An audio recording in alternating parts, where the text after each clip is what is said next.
Shalom, frères et sœurs, je vous salue dans le beau et précieux nom de notre Seigneur Jésus.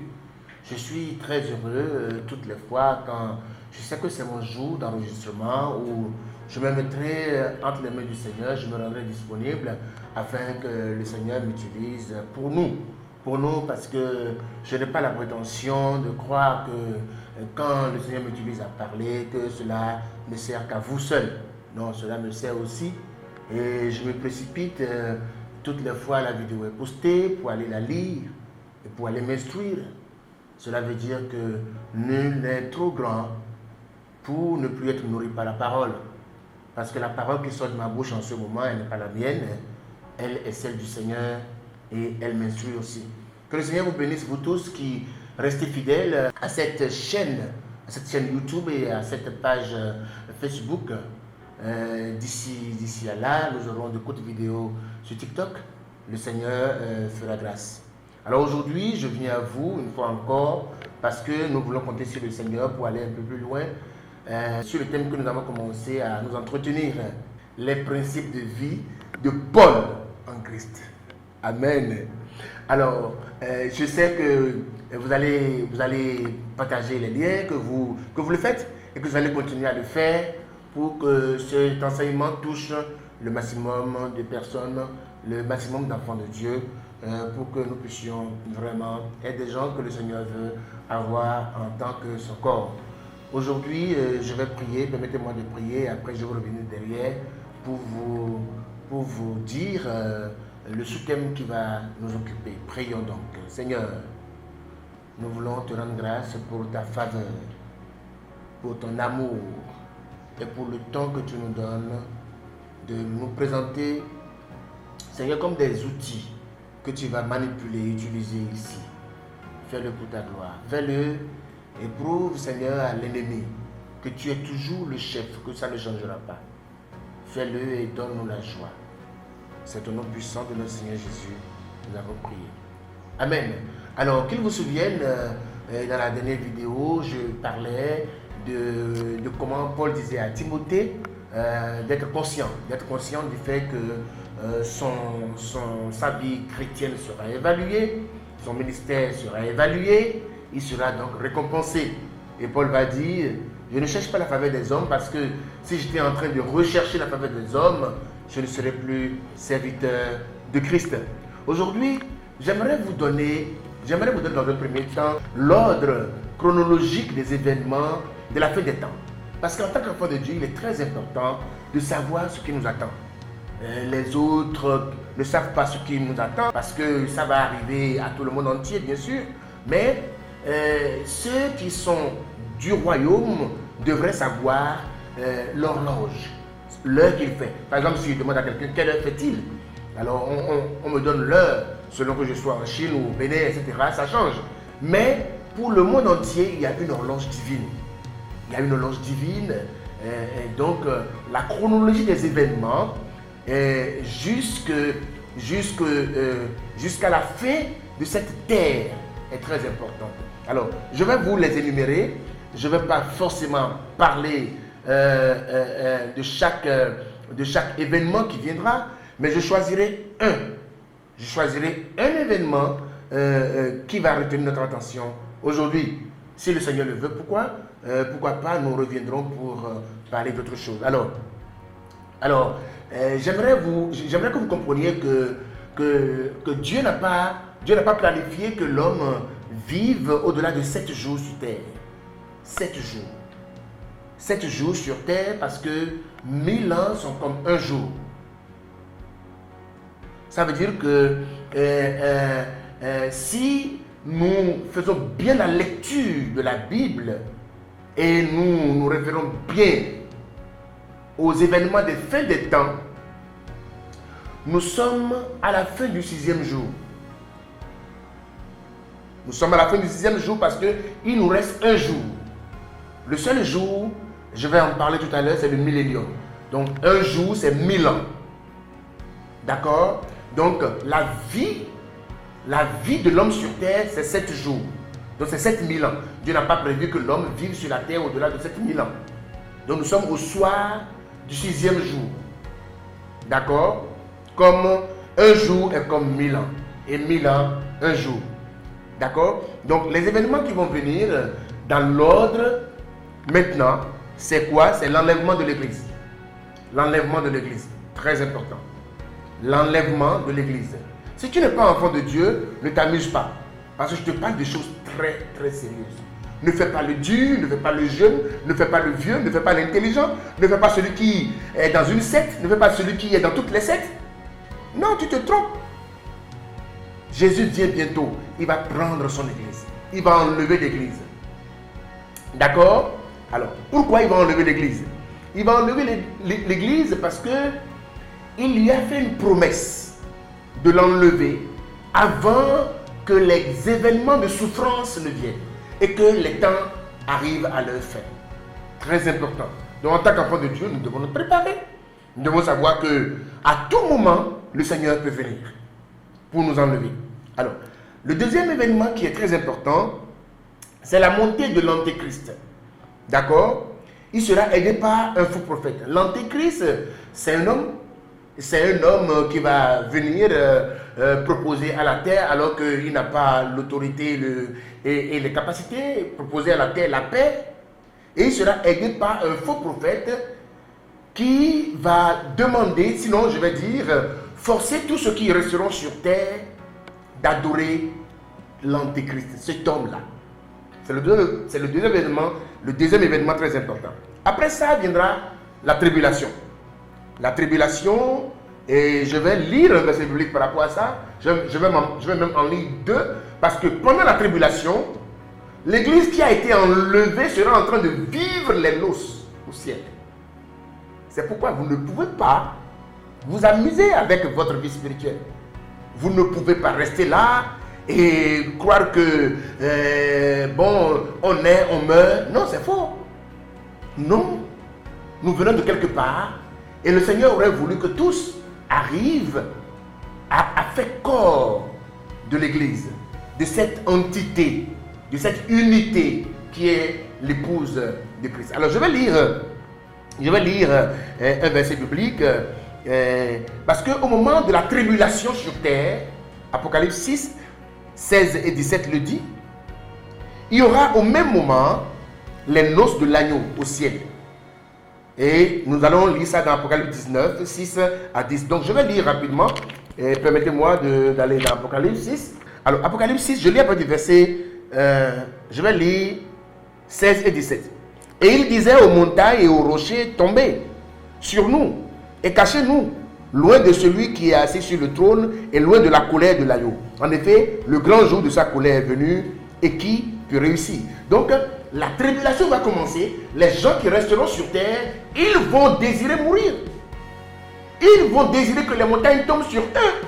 Et les montagnes ne seront pas prêtes à tomber sur eux parce que, en ce moment-là, la tribulation n'a pas encore connu son paroxysme. Au même moment, Apocalypse 19, je vais vous lire ça. Ce n'est pas de ça que je veux parler aujourd'hui. J'aimerais que cela soit clair dans nos têtes et en tant qu'enfants de Dieu, et que ceux qui vont croiser cette vidéo, peut-être maintenant ou après, qui comprennent que quand vous parle du Messie, de son message de salut, c'est un don inouï. Alors, regardons Apocalypse 19. Je vais lire 6, après le verset 6. Et j'entendis comme la voix d'une foule immense.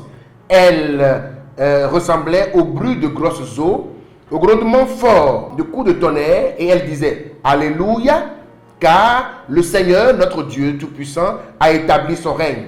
Réjouissons-nous, soyons dans la joie, et rendons-lui gloire, car voici venu le moment des noces de l'agneau, et son épouse s'est préparée.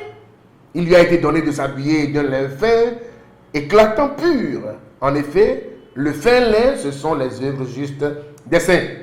L'ange me dit alors, écrit, heureux ceux qui sont invités au festin des noces de l'agneau. Puis il ajouta, ces paroles sont les véritables paroles de Dieu. Très important. Quelle grâce. Est-ce que vous avez constaté que dans la vie, au moment où d'autres personnes sont en joie, d'autres sont dans la tristesse, d'autres personnes sont élevées, d'autres sont abaissées, c'est un principe divin.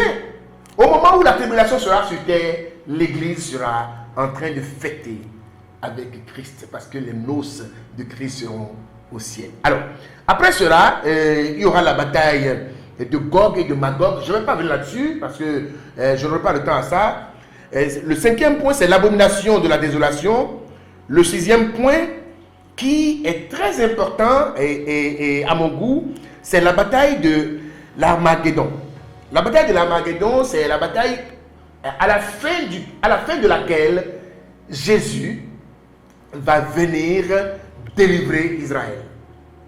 Il va venir délivrer le reste d'Israël. Il va venir stopper la guerre, empêcher les gens d'anéantir son peuple. Gloire à Dieu, très important. Très important. Alors, après cela, il y aura que l'antéchrist et le faux prophète, ils seront enchaînés, ils seront arrêtés, enchaînés, jetés dans le temps de feu. Alors, viendra maintenant l'enchaînement de Satan pendant 1000 ans. 1000 ans, je vais utiliser un terme, le millénium. Ce n'est pas écrit directement dans la Bible, millénium, mais les 1000 ans sont écrits dans le millénium. Et c'est ça qui va retenir un peu mon attention aujourd'hui. Gloire à Dieu. J'espère que après le millénium, il y aura d'autres événements. Je ne vais pas revenir là-dessus forcément. D'accord, aujourd'hui. D'accord. Alors, donc, nous allons lire le verset qui va retenir notre attention aujourd'hui. C'est Apocalypse 20. Apocalypse 20. Je lis à partir du verset 1. Puis je vis un ange descendre du ciel. Il tenait à la main la clé de l'abîme et une grande chaîne. Il s'empara du dragon, le serpent ancien, qui est le diable et Satan. L'enchaîna pour 1000 ans et le jeta dans l'abîme. Il ferma et cela l'entrée au-dessus de lui afin qu'il n'égare plus les nations jusqu'à ce que les 1000 ans soient passés. Après cela, il faut qu'il soit relâché pour un peu de temps. Suivez. Verset 4. Ensuite, je vis des trônes et ceux qui s'y assirent reçurent le pouvoir de juger. Je vis aussi l'âme de ceux qui avaient été décapités à cause du témoignage de Jésus et à cause de la parole de Dieu. Tous ceux qui n'avaient pas adoré la bête, ni son image, et qui n'avaient pas reçu sa marque sur le front, ni sur la main, ils revinrent à la vie et ils régnèrent avec Christ pendant 1000 ans. Je vais lire le verset 6 qui dit « Heureux et saints ceux qui ont part à la première résurrection. La seconde mort n'a pas de pouvoir sur eux, mais ils seront prêts de Dieu et de Christ, et ils règneront avec lui pendant 1000 ans. » Alors, le thème donc de ce message, c'est pourquoi la parenthèse de 1000 ans? Pourquoi la parenthèse de 1000 ans? Alors, je vais donner deux raisons fondamentales. Alors, le millénium, qui est la parenthèse de 1000 ans, et qui est au fait le dernier jour sur terre, parce que l'homme doit vivre 7000 ans sur terre, et nous sommes à la fin des 6000 ans. Donc le 1000 ans, c'est un jour. En fait, il reste un jour. Donc c'est comme le sabbat que l'Éternel a préservé, a programmé, a donné à ses élus. D'accord. Alors pourquoi cette parenthèse? Déjà, comprenez que le sabbat, c'est le repos que le Seigneur donne. C'est le repos que le Seigneur accorde, d'accord, à son peuple. Alors, je vais ressortir deux points très très importants du pourquoi la parenthèse de 1000 ans. La première raison qui est fondamentale, elle a rapport avec Israël.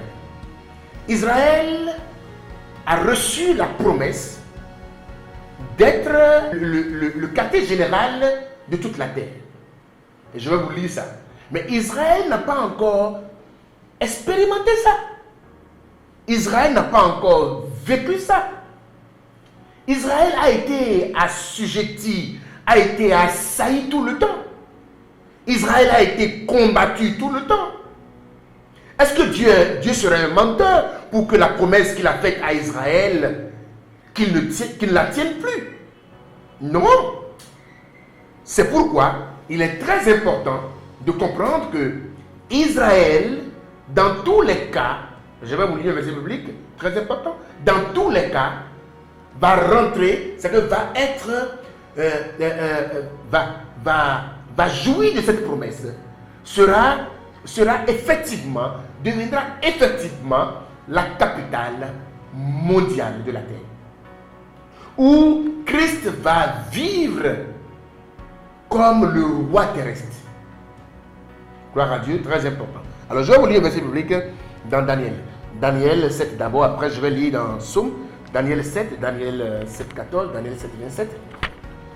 Après, je vais lire dans Somme. Alors, allons-y. Je vais lire le verset 27. J'espère que vous êtes avec moi. On dit, le royaume, la domination et la grandeur de tous les royaumes présents sous le soleil, donc sur la terre, seront donnés au peuple des saints. Le peuple des saints, c'est Israël. Au peuple des saints du Très-Haut. Son règne est un règne éternel et tous les dominateurs le serviront et lui obéiront. Ça veut dire quoi? La promesse que Dieu a faite à Israël, c'est celle-là qui consistait à être dominateur de tous les peuples. Vous savez, tous les peuples ont dominé Israël, ont toujours dominé Israël jusque-là. Hein? Il y a même une guerre qui a été préparée contre elle, et qui se prépare contre elle et maintenant. Il y a une guerre qui va s'éclater contre elle, d'accord? Mais Israël va finir par être celui à qui tous les peuples seront soumis. Celui à qui tous les peuples seront soumis. Je vais lire le verset 14. Le verset 14 du même chapitre. On lui a donné la domination, la gloire et le règne. Et tous les peuples, les nations et les hommes de toute langue l'ont servi. Sa domination est une domination éternelle qui ne cessera pas et son règne ne sera jamais détruit. Donc c'est Israël qui va devenir celui à qui tout le monde est assujetti, celui à qui tout le monde va rester loyal, celui à qui tout le monde va faire allégeance, avec pour roi terrestre, le Christ qui va venir pour régner pour 1000 ans. D'accord? Il y a ça. Alors, la deuxième raison pourquoi la parenthèse du millénium est celle-ci, et nous allons lire ça dans Matthieu 19. J'espère que vous êtes avec moi et que ça vous intéresse. Ne balayez pas du revers de main ce qui se passe, parce que vous ne pouvez pas être surpris. Si le monde est surpris et sera surpris, nous, enfants de Dieu, nous n'avons pas le droit d'être surpris. Matthieu 19, donc je vais lire après du verset 20, je lis le 28 et le 29. Jésus leur répondit, je vous le dis en vérité, quand le Fils de l'homme au renouvellement de toutes choses. Le renouvellement de toutes choses, ce n'est pas la Nouvelle Jérusalem, mais c'est le millénium. Il est très important de savoir que c'est au millénium que nous serons récompensés de tous les sacrifices qu'on aura faits à cause de notre vie chrétienne. Si nous avons été victimes d'injustice, si nous avons fait des sacrifices pour le royaume, si nous avons servi le Seigneur fidèlement, c'est au millénium que nous serons récompensés. Donc Jésus est en train de dire cela à ses disciples. Il a dit, mais non, si vous avez sacrifié votre famille, je sais combien de fois ceux qui servent le Seigneur et qui sont au service du Seigneur priorisent le service du Seigneur au détriment de beaucoup de choses. Hein? De toutes les privations qu'on peut se faire à cause du Seigneur, à cause du service, à cause du royaume, nous serons récompensés. Très important, nous serons récompensés. Alors, je vais lire Luc 14, verset 13. Lorsque tu organises un festin, invite au contraire des pauvres, des estropiés, des boiteux, des aveugles, et tu seras heureux, car ils ne peuvent pas te rendre l'appareil. En effet, cela te sera rendu à la résurrection des justes. Très important. Alors, regardez. Toutes les fois vous faites un don à quelqu'un qui ne peut pas vous retourner l'ascenseur, votre récompense vous attend dans le millénium. Toutes les fois vous faites un service à quelqu'un et vous n'attendez pas qu'il vous paye. Vous n'attendez pas qu'il vous fasse le retour. Et parce que vous avez le cœur de le faire. Et vous êtes enfant de Dieu. Je ne parle pas à ceux qui ne sont pas enfants de Dieu. Si tu n'es pas enfant de Dieu, tu peux faire 1000 services, tu peux faire ce que tu veux à qui tu veux, mais tu n'auras pas de récompense. C'est d'abord ceux qui sont enfants de Dieu. Très important. Donc, j'ai voulu qu'on fasse court. Alors, j'aimerais que vous compreniez deux choses importantes. La parenthèse du millénium, c'est la parenthèse pour nous récompenser. Pour nous récompenser, nous, enfants de Dieu. C'est la parenthèse où la promesse que Dieu a faite à Israël sera alors honorée. Dieu va honorer à sa promesse, il va réaliser sa promesse vis-à-vis d'Israël. Très important. Très important. Alors, si le Seigneur le veut, nous allons revenir sur certains éléments de ce que j'ai énuméré là, tout à l'heure. Et pourquoi pas, c'est lui qui est le chef. Alors, nous allons prier. Seigneur, nous voulons te rendre grâce pour cette opportunité que tu nous as donnée de revenir sur ce qui est important pour toi et pour nous, d'ailleurs, surtout pour nous, pour la fin de ces temps. Nous voulons nous recommander à toi parce que nous ne voulons pas perdre de vue cette horloge. Pour nous, Seigneur, qui avons reçu la grâce, Seigneur, de comprendre cette vérité, Seigneur, donne-nous de rester concentrés. Et donne-nous de comprendre que, Seigneur, jamais, rien et aucune de tes promesses ne resteront sans être réalisées dans nos vies. Merci pour Israël et merci pour l'Église. Que ton nom, Seigneur, Papa, se manifeste, Seigneur, dans la vie, Seigneur, de chaque personne, Seigneur, qui va recevoir et qui va lire cette vidéo. Seigneur, merci. Nous voulons, Seigneur, nous recommander à toi et nous voulons compter sur toi pour la suite de cette communication que tu nous as permis, Seigneur, de commencer. C'est au nom puissant de notre Seigneur Jésus que nous avons prié. Amen.